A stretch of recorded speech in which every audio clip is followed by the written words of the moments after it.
Happy Breakthrough. And it's good to be back. It's been a while, and we're really not quite ready for our fourth season. We'll talk a little bit about that. Yeah, this is a special edition episode here that's very much this morning.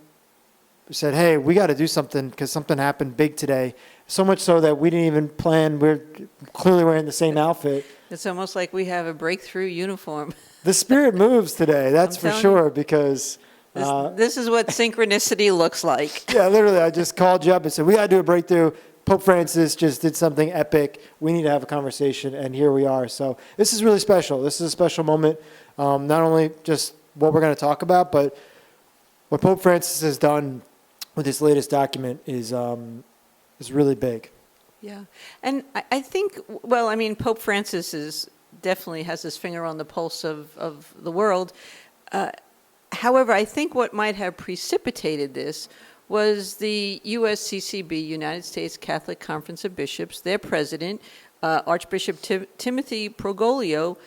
After the barrage of executive orders came out, he made a statement for the USCCB, pretty much saying that the provisions contained in the executive orders, such as those focused on the treatment of immigrants and refugees, foreign aid, expansion of the death penalty, and the environment, are deeply troubling and will have negative consequences, many of which will harm the most vulnerable among us. So the bishops in this country coming together to make a statement and take a stance on what was coming out of Washington is huge. And I think Pope Francis, in solidarity and as leader of the Universal Church, is standing with them. Yeah, so if you don't know, hopefully you do, because within our community, we sent it out this morning to everyone email-wise, and it's been shared and posted. But Pope Francis published a letter of the Holy Father Francis to the bishops of the United States of America with a very clear message towards the dear neighbor and towards the issue of immigration in America. And what's interesting about this, and again, if you haven't read it, please pause, go read it. It's only 3 pages. It's really 2.5, and it's very, very clearly planned out, and the message is accessible. And, you know, some of these letters, too, you could go on and read them and on the Holy See website. Some of them are really long. They have a lot of, and they're important, but they have a lot of different appendixes and footnotes and whatnot. This was really clear. This was 10 points. Papa Francis is not pulling any punches here. He wants to just go right to it and say, America, bishops, you need to hear from me and you need to know what's up. And not only to just read it and reread it, but to do so reflectively. And then as a Christian, as a Catholic Christian, how are we living, you know, these values that are really rooted in the gospel? Yeah, so we thought we'd jump on here today to talk about this and a few other things that are going on in the world that are appropriate.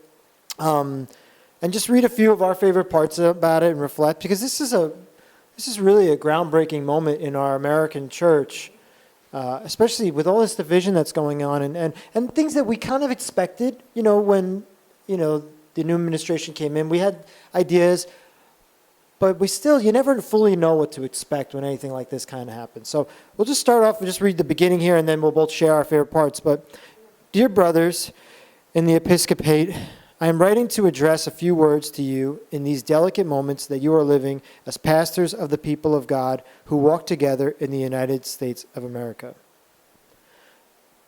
Now, I think it's interesting that this letter is very clearly written to the bishops, yet the accessibility of it is so much, it's meant for everybody. Again, Pope Francis is very smart. He could have easily sent this out as an inner thing. Okay, this is between them. They published it. They made sure that people were going to write about it.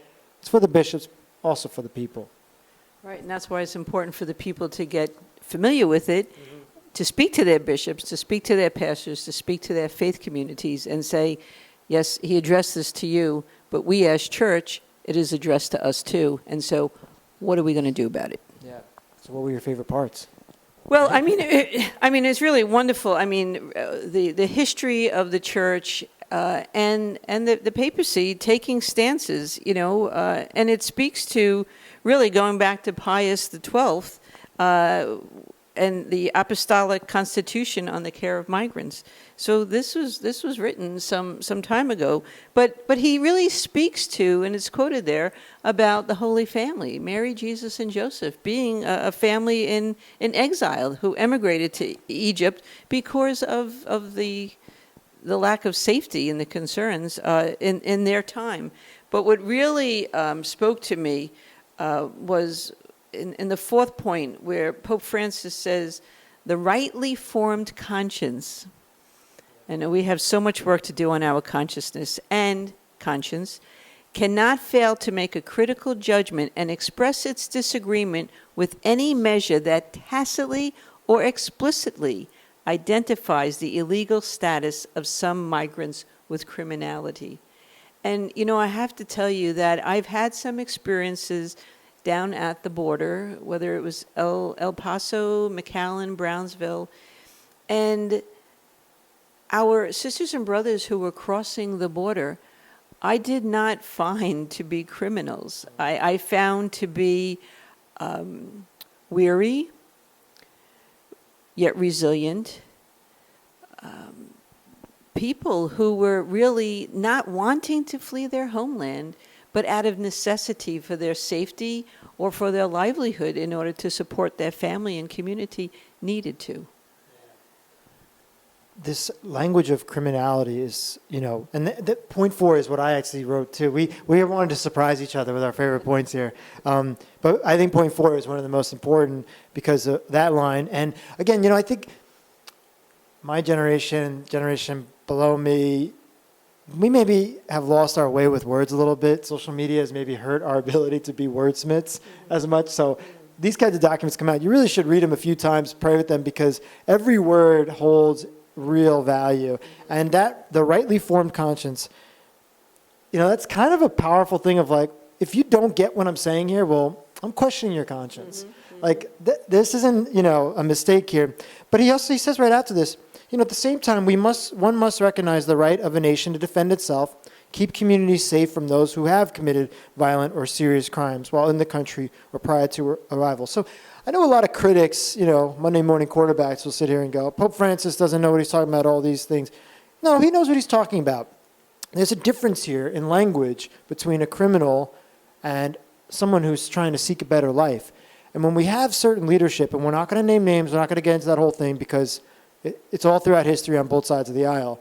When we have certain leadership who are misusing language and not correcting people, right? Not saying which criminals are talking about and letting the vagueness breathe, that is when we lead to this hatred and this anger, and it becomes vaguer to the point where we go, it's just all the same. Yeah. And that's what it scares me the most about what we're in right now. Blanket statements, blanket judgments are so inaccurate.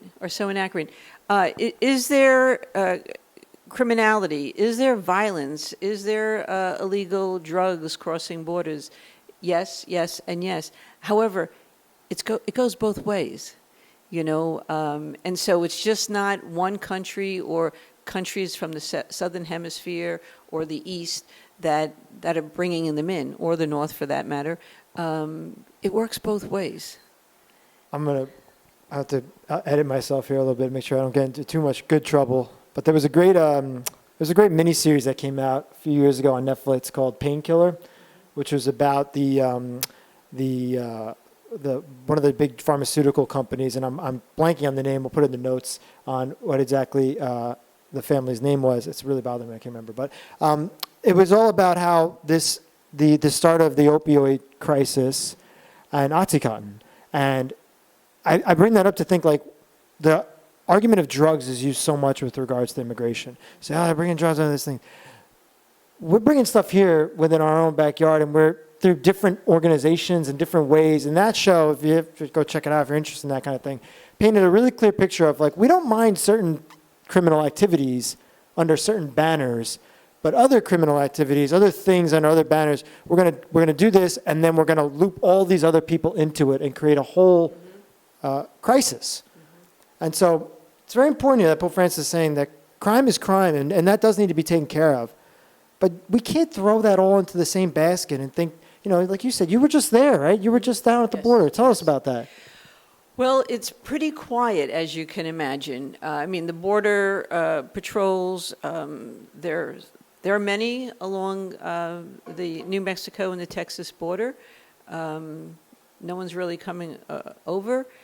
However, there are organizations, and there are sisters, Catholic sisters from various congregations down there advocating and watching and organizing and networking with each other on behalf of those who are not criminals, who are sister and brother and looking for safety and shelter. And so offering that shelter, going to court for them, helping them to know their rights, that if they are in a private place, no one has the right to have access without a judicial warrant, of course.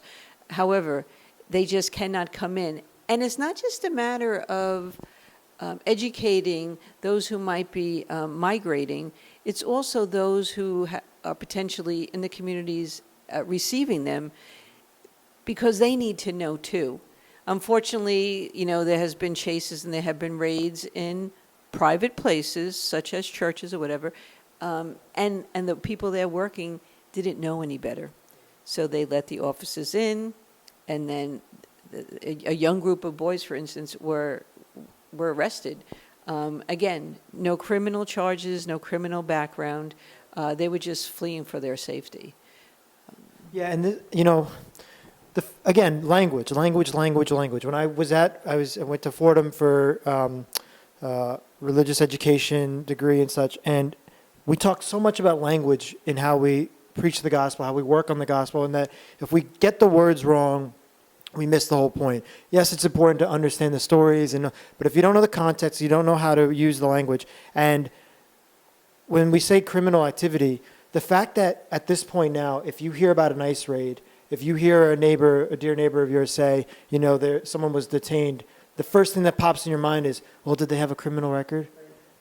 What did they do wrong that they're being detained? And I'm guilty of this. That's happened to me twice already, where I've been talking to someone and they said, somebody was grabbed and all this, and my first thought was, well, they probably had a criminal record. And I said, whoa. Yeah. But again, that's what happens when certain leadership, we're being trained, Right. And so, but one other thing I have to rein myself in here, because this is literally just sent a text message, said, hey, let's turn the camera on and do this, because this is so beautiful and so important. But know your rights. I think you were there there was a lot of us there that went to a recent training for Know Your Rights in, I think it was December. It was before the new administration. And let me tell you, majority of the 300 people that were there, maybe 200 people, were women. Some of them with their children, right? So mothers who were there, who were so nervous. I texted my wife during it, and I said, gosh, this is such a wake-up call. It was really scary and sad. Yeah. And the point you bring up with language and messaging, if we are constantly hearing one message and one message only about anyone crossing any border, if that's all you're hearing, you begin to believe it. But when you go down to Pope Francis's point 9, I love this one too, is all men and women of goodwill. He's encouraging you, exhorting us not to give in to narratives that discriminate against and cause unnecessary suffering to our migrant and refugee brothers and sisters. I mean, he is telling us to wake up, to listen deeply. Yeah. And when you hear something, I mean, it might be accurate, but it's always good to follow up, to learn more, to educate, to dig deeper, and see what is really, how much more of the truth can I get down to? This language of it, he says, I exhort all the faithful of the Catholic Church, right? Just like he said with the right conscience, the rightly formed conscience. He's saying too, if this matters to you, if you consider yourself faithful, if you consider yourself to be rightly conscious, then listen up. Again, the wording, he's really it's clear how much him and his team and whoever was working with him on this really sat with these words and said, we have an intentionality with how we say this. You want to be part of the church, you say this matters to you, and it should. Well, goodwill. And then too, the final point he makes too, calling back to Our Lady of Guadalupe, Listen, I've heard many people criticize Pope Francis. Believe it? There's critics out there. Well, I think similarly they criticized a man called Jesus. What? Our guy, Pope Francis, he catches a lot of hits from all different angles. And one of the things I've heard people say is that he doesn't really revere Mary. He doesn't, he should be doing more with regards to the saints and this or that. Maybe he's a little too justice-based. Again, really intentional that he says, well, final point, bring Mary into it. Bring Mary into this. No mistakes there. My favorite part, though, my favorite line of all is in item 5, because it's a little aggressive, and I kind of like it. What is built on the basis of force and not on the truth about the equal dignity of every human being begins badly and will end badly. Mm-hmm. That feels like it's off of like a movie poster that the ending could be really, like it's like he's like saying, this is it. Mm-hmm. You got a chance here, but if you just keep living by force, it's like live by the sword, die by the sword. Mm-hmm. Mm-hmm. That is... well, and that's one of the teachings of Jesus was the third way, and it's the nonviolent way. Yeah. Turning the other cheek doesn't mean let someone beat you up. It means do show someone that you are of equal importance and you deserve the same kind of dignity. And Pope Francis is real too, because again, he aligns himself with the United States Catholic Conference of Bishops in what they're saying about their principles towards migration, and they say people have the right to migrate in order to sustain a life for themselves and their family. And a country has the right to regulate its borders and control immigration. But it also must regulate those borders with justice and mercy. And he does speak to this, as does the United States bishops. That's it. I mean, I think in every point we can find something that we like. I underline so much here. But this is great too when he goes to 6. Okay. Christians know very well that it is only by affirming the infinite dignity of all that our own identity as persons and as communities reaches its maturity. So I can welcome someone who is new, a newcomer, someone who is seeking safety and refuge, if I myself am mature, And so that's another examination of consciousness. When I read this, when I'm looking at the news, how is my reaction or response mature and in line with the gospel?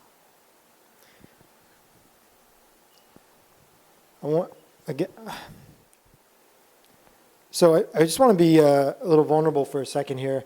And most of you watching this may or may not know this already about me. It's no secret. It's out there in other places or whatnot. But I'm from Romania. I was born in Bucharest. And I was an orphan, and I was rescued from and saved by the grace of God and by my parents who adopted me at 2.5 years old. And I got to come to New York. So I'm an immigrant. I'm a bit of a unique kind of immigrant, and every immigrant is, right? And I've had an interesting relationship with this experience because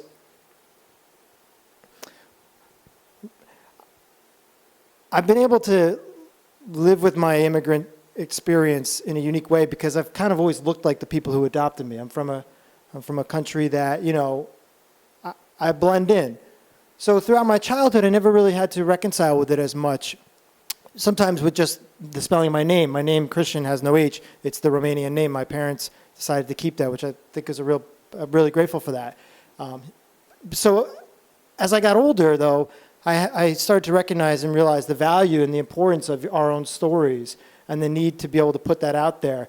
But I'm also aware of the privileges, right, of being able to pick and choose my moments to say, ooh, I'm an immigrant or I'm not an immigrant. Now is the moment, though, to say, we are all immigrants. And when this line stirs us up in me, affirming the dignity of all that our own identity as persons and as communities reaches its maturity, now more than ever, for me personally, I feel this need to be aware of my own identity, my own maturity, and then decide, okay, well, how are we going to move that forward for other people? And how are we going to get together? And we all have that. You know, not everyone has to be from, you know, Bucharest, Romania, whatever it is. But that self-awareness of our identities is so crucial. And so there's just, again, this whole document is full of really mature language, mental health language that you just feel is in here about what our Christian life is meant to be.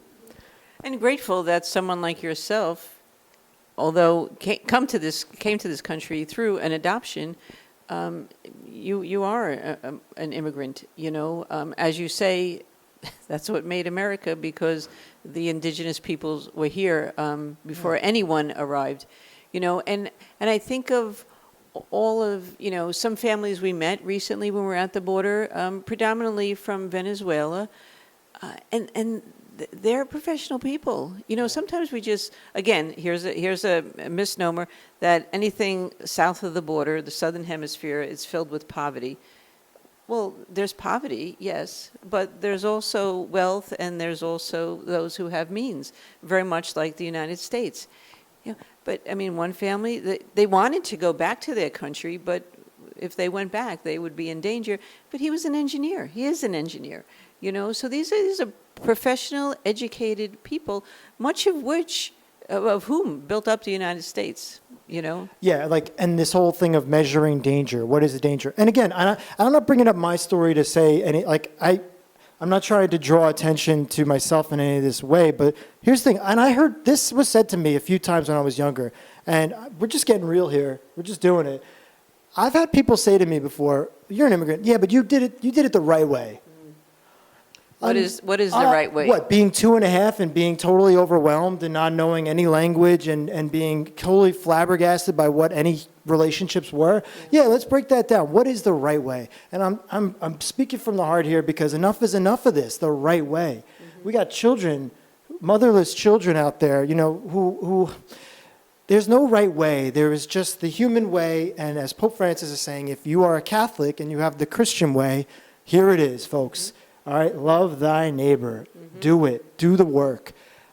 So that's the golden rule, and that's the call. You know, is it easy at times? Do I want to be choosy unto who I love and who, you know? But also with our charism, as in the family of Joseph, you know, we say it as the essence of our spirituality. You know, it's love of God, neighbor, and self, from whom we do not separate ourselves. So I cannot put people into different camps. I can recognize their diversity, and diversity is needed. I mean, if we didn't have diversity, why would we need a memory, you know? And it's the diversity that gives us the strength, you know? You bring something, this other person brings another, and so on and so forth. I bring something, and collectively, we can come to communion. However one names God, divine energy, holy mystery, whatever. The best word for God is inclusion. That's the kind of creator we have. All inclusive. So you brought up diversity. And one of the notes I sent you when I said, let's do an episode today, was, let's talk Super Bowl. Let's talk the Super Bowl, because you know, we both are big football fans, and we like to talk ball. Even though my team wasn't in the big game, but that's okay. No, and mine was not even close. In fact, yeah, anyway, we'll get into that. I'm happy for the way it went. I'm happy for the teams and the players that won. A lot of heart and all this. But the topic of diversity came up a little bit, and if you were following along at all, you might have noticed two things. One is the end zone was changed from end racism to a different choose love upon the news that the president was going to be at the game. Mm-hmm. Now, for context's sake, these kinds of things get pushed into Facebook feeds, and then, you know, different people argue, and no one really knows what the reality. Back in George Floyd's murder, mm-hmm. the NFL started an It Takes All of Us campaign. And essentially what they started doing was you notice, you watch the games, they put the things on the helmet that say, it takes all of us, choose love, end racism, and I believe there's a fourth one. There's 4 slogans that they can choose from to have on their helmet. And then there's 4 that the fields can choose to have at the end zones. Mm-hmm. Typically, it's end racism, and it takes all of us. Any of the primetime big games, it's end racism, and it takes all of us. The last 4 Super Bowls, and racism. It takes all of us. Apparently, when news that Trump was going to make an appearance at the game, some insiders in the NFL changed the field to the different alternate slogans. Erased Racism. Now, here's the thing, and I'll pause at this. I'm not saying that was a direct order from the president. I'm not doing any misinformation that President Trump or other people called up and said, hey, he'll come to the game, but because that's what some people are saying. I'm not saying that. Again, going back to language, what I'm saying, and that we have to be mindful of here, is that if language is becoming a tricky thing for us, that we start to assume what other people might want. The way I think this went down is a few people in the NFL caught wind that Trump's going to be there, other people are going to be there, other politicians, other things, and they said, you know what, let's be safe, let's just change it. So, let's just go with that. I know DEI is a hot topic right now, but that in and of itself shows a big problem, I think, with where we are with our conversations. Again, not saying that Trump said anything or anything like that. But cave into what you stand for. Yeah, right. Yeah. And so the other part of that is the halftime show, which I thought was awesome. I don't know any of those songs. Kendrick Lamar, I have no clue about any of your music. Apparently, you and Drake don't get along. So maybe we'll get some young people that'll be watching this now being like, what? But I thought it was incredible. I thought it was really incredible to see somebody so great at their craft doing something that is incredibly hard. But there's people out there, again, the divisiveness in our church, the divisiveness in America. And I know, I saw it. I saw it online. I saw it in different chat rooms and different things like that, comment boards saying, what is this? Why are we watching this? What is this? This was bad. It wasn't bad. It just wasn't for everybody. And that's okay. Right. And he definitely had a message in it. I mean, I myself, I don't want to be showing my age trying to listen to the words of the songs. But again, I think artists, I always feel, are the soul of our society and keep us centered and bring us back to really what we need to be focusing on. And so as I saw the movements and the dancers, really making the flag, I'm like, oh, there's a message here. There's a message here, And how are we moving? How are we in rhythm with each other? How are we dancing as one, So if I go into your Spotify, you're not going to have Kendrick Lamar as your number one artist of the year? Probably not. I think I do have the app Spotify, but I'm not quite sure I'm using it. Anyway, you probably won't find that. But you got to keep up. So, never say never. No, right. I mean, it's Nina, my wife, and I, we were sitting on the couch watching, and she's a little bit cooler than I am. She knew some of the songs. She's like, oh, I know. She works in a high school, too, so she's a little more familiar with things. And I looked at her and I said, I'm so glad I have no clue what's going on here, because this is the way it should be. And, for any people out there that, especially if this conversation of diversity, and I saw it, an old buddy of mine posted something, old fireman buddy of mine posted, oh, I thought, what's with the DEI? What's with this? What's this? A halftime show? This is ridiculous. And at the end of the day, these are opportunities to lift up communities, to lift up people, lift up voices. And spoiler alert, if you want to get into halftime shows that are that are for people, everybody, listen, Bruce Springsteen did it, Tom Petty did it, The Who did it, Rolling Stones did it. There have been plenty of opportunities for everybody to have their cake with regards to the halftime show. I think it's okay, and I think it's a wonderful gift for our country right now that something is not for everybody. Right? It doesn't make it bad. It makes it... it's different. Yeah. And that's okay. And the craft is the craft. And I actually think the shows, as they've gotten to be more rap and hip-hop based halftime shows, are far more impressive to accomplish cinematically. We've seen now this departure from the stage and the cameras and boom, boom, boom, just a live show, right? Now you're seeing these performers, and what's happening is, and I'm a big Bruce Springsteen fan, if you haven't figured that one out. I'm huge. Born to Run, yeah. I was born to run. But, his halftime show was great, but it was just the band. It was just them doing their thing. Now, because of the way that more voices are being brought in, who else are becoming the spotlight? The dancers, the secondary talent. Right. That these people have worked their whole lives. They're so gifted. And you just say, oh, it's just one person. No. Yeah. It's like 100 people that are dancing that are doing something I can't ever think I could do, right? I think that's America right now, and that's how it should be. Yeah, yeah. And just to go back to, I kind of pull this together somewhat. What Pope Francis is talking about, exercising our conscience and, following through on some of these other topics. As humanity, one of our gifts is to be the reflective consciousness, not only for our world, but in our universe, and so how are we using that gift to reflectively lift our consciousness, and I love the whole integral studies where it talks about wake up, show up, wake up, grow up, clean up, and show up. And then the World Parliament of Churches added link up and lift up. And these are the times that are calling for us to link up and lift one another up. It takes all of us. It takes all of us. Yeah. So and may we choose life, in the process of doing that. Yeah. A life that is flourishing for all, people and planet. Because we're going to find ourselves to be much happier and healthier. Oh, go figure. So this is great. I mean, I'm fired up. This is a much longer episode, and it should be. Mm-hmm. And I'm just fired up. This document here, I'm going to keep reading it, keep praying with it. Gosh, what a moment in time. Mm-hmm. This is what you want out of your Pope. I mean, and your bishops, they're standing up and exercising their moral authority, and I think it's a wonderful way to get back in it, actually. Yeah. Amen. So, we're not back yet. We're going to be back with more consistent episodes of Breakthrough soon. We have a few special surprises, so stay tuned. This is just a little pop-up episode here because this was such a special morning when this all happened. But we're going to disappear again for a little bit, and then we will be back with some really great episodes and materials. So, right. So thanks for joining us.